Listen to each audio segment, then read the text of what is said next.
Hello. Welcome back to another Shoe Snob blog unboxing video series, One Take Wonders. Here we are with something new, but not something new because I've done this brand before, but it's something different within the brand. There's a couple new updates, so let's dive right in and take a look. All right. So the brand in question, maybe some of you, well, I always think it's a mystery, but when you read the title, you know who it is. Anyway, here we go. Let's just get to it. Ichigo Ichie Shoemaker. Something that is new is the box, which is quite cool. This time they have these perforated decorations. You got the samurai, which I love. I grew up loving samurai stuff, ninja, all that. I still do, let's be honest, 40-year-old kid. I even have a tattoo of a samurai. You know, fun fact. There you go. Ichigo Ichie Shoemaker, cool new box. You can see through it. Allows the shoes to breathe, so to speak. All right, let's take a look. Oh, nice little pocket shoehorn. Comes in handy. I always love cloth bags. And I always love when the cloth bags are different. So they're not always the same. Here you have this beautiful houndstooth black and gray, strong, lovely cloth bags. So let us take a look. So Ichigo Ichie, if you recall, the first shoe they made me was this beautiful suede derby, apron toe derby, and yeah, wonderful pair of shoes, very well made for the price. Fit great, comfortable. It was a nice shoe. Still is a nice shoe. You can see that unboxing below. And so yeah, Ichie. I say Ichigo Ichie. That's not obviously the name of the people behind it, but that's the brand. So Lee Trung is the founder. They were recently showcasing at the New York Super Trunk Show that just passed in October. And to celebrate the occasion, I guess they wanted to make a new pair for me. Of course, I'm always happy to say yes, showcase the brand that I appreciate and like. So this is what they made me. Now this loafer originally is actually not this exact model, but the original one made with this beautiful green leather with the white piping and I want to say a natural sole. I can't actually recall. I don't want to say it's the same color sole with the contrast stitch. This is, I think, one of my most liked photos on Instagram. When I first showed this image, it just went viral, went crazy. And the original loafer has a little decoration of a butterfly here, and you know, it's a butterfly loafer, so to speak, although it doesn't have the butterfly strap. It's a split toe, long split toe tassel loafer. Something equally unique that you don't see often is this type of style of apron long toe with the tassel. So cool, strong piping, matching the stitch. I think it's just a striking loafer for those that like something a little more bold and unique. So yeah, they told me to pick a model. I picked this loafer, and then I said, surprise me on the color. So you know, again, I'll say it again, and you know, this is no disrespect to all my friends who are shoemakers that send me stuff, but I just don't wear other shoes because I have my own brand.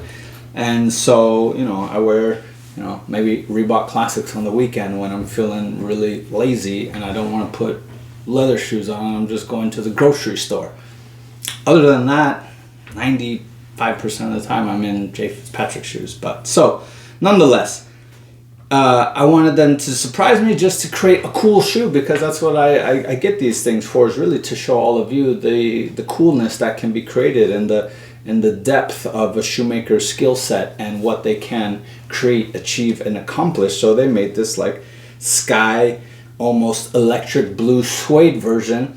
They took away the kind of medallion butterfly on the toe because medallions really don't look great on suede, so to speak. You because of the texture of the suede, you don't get to appreciate the design as much. So they decided to take that away. Now, there's no size on here, but I remember discussing that we went down a half size due to the nature of a loafer, which is quite common. The last is bigger than my previous shoes, or the pattern, and we went down to what I believe is a UK 6, although there is no size. I'll just double check. It came with these, what looks like lasted or very close to identically last.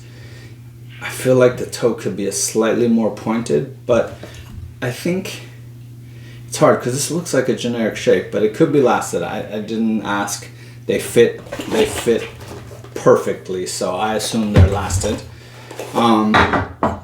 Yeah, no size indication. But anyways, I recall them saying they were going to make me a half size down from my last shoe, and that shoe fit great. These shoes fit as well. But I will comment on the fit because there was something I didn't like. I'm not crazy about heels this high. I could be wrong, but I don't feel like the Derby's heel was that high. Now, if it was, there is also a difference in the way a Derby and a loafer feel and fit. Loafers, traditionally speaking, should have a lower heel than your average Oxford. That's just kind of, that's somewhat of a standard. Not all brands follow that rule, but loafers just in general tend to have an 1/8 of an inch to 1/4 of an inch lower heel than your non-loafer models. So I do feel this sensation. I don't like overly big heels. I feel sloped. I feel like my heel's way up here, my forefoot's way down there. It's a very odd sensation to me that I don't personally like. So, you know, that's not to say other people don't like it, and it's a beautifully, beautifully stacked heel. I mean, the work is phenomenal, but I don't like how that feels and fits, and the sensation that it gives, but the workmanship is nice. These are fully handmade. You can see all the, well, I'm pretty sure they're also, I can't recall, to be honest, if the sole stitch is hand done. You will, again, reference my first video for that one, because I did ask them then. Either way, hand welted, handmade, the price they sell the shoes for, it's a good value. Beautiful beveled waist. The detailing is phenomenal. The fudging is beautiful. You can see the handwork here. So they fudge the welt here, and I love that there is a very subtle storm welt here, a rounded storm welt, and it's just on the forefoot. So it's a what do you call it? A 180, because it doesn't even go to the waist. So a 180 storm welt. Skip the waist. Heels obviously has no storm welt. So it kind of is like blending a robust with a refined look at the same time. And yeah, I mean, the shape is beautiful. I mean, the one beautiful thing about the heel being big is it really accentuates the beautiful waist and the shape of that, and how good they do that. Again, as I was getting at, they fudge the edge here, and I presume they're doing this with a hand fudge wheel, so by hand. And then this is like what I used to do making bespoke shoes. So this is what you do by hand. Sorry, my sleeve length bothers me, and I always want to tuck it.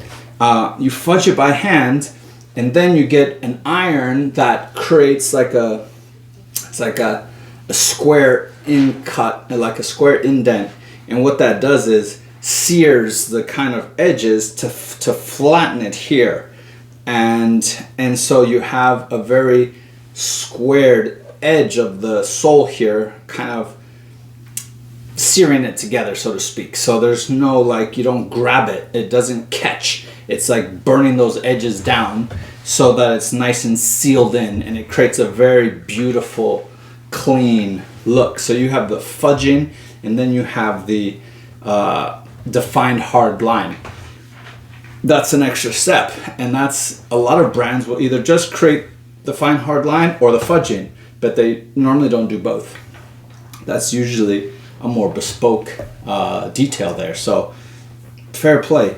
The only thing I found a bit strange, and now I know this is intentional because I see it on both shoes, but and maybe this is something they're kind of creating, but so in, again, bespoke shoemaking, a lot of makers will put a kind of, and there's no technical word for this, they like separate the waist to the heel with a cut indent.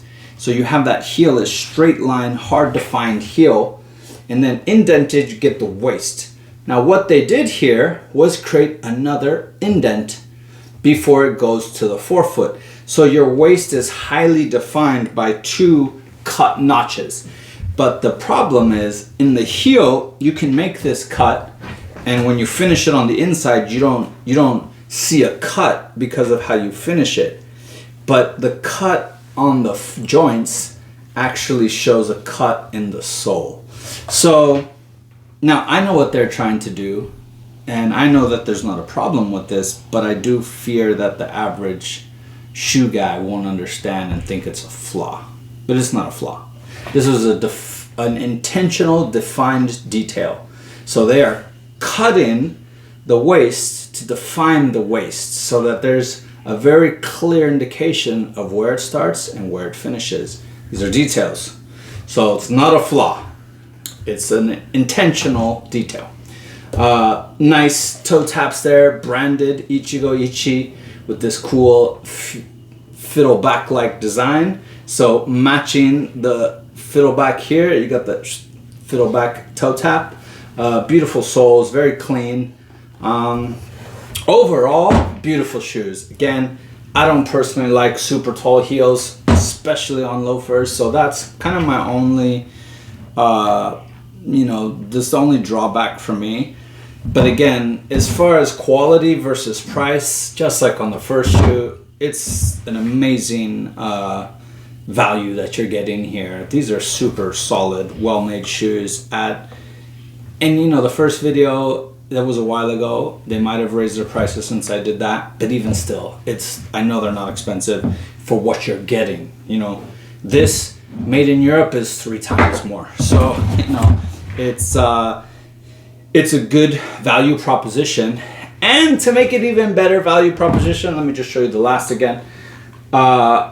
I have an exclusive Shoe Snob discount for 15% off. So if you've been interested in Ichigo Ichie, you want to try the brand out, Lee Chung's a great guy. The people behind the team are great people. Enjoy a 15% discount exclusive to the Shoe Snob blog. You'll see that in the description.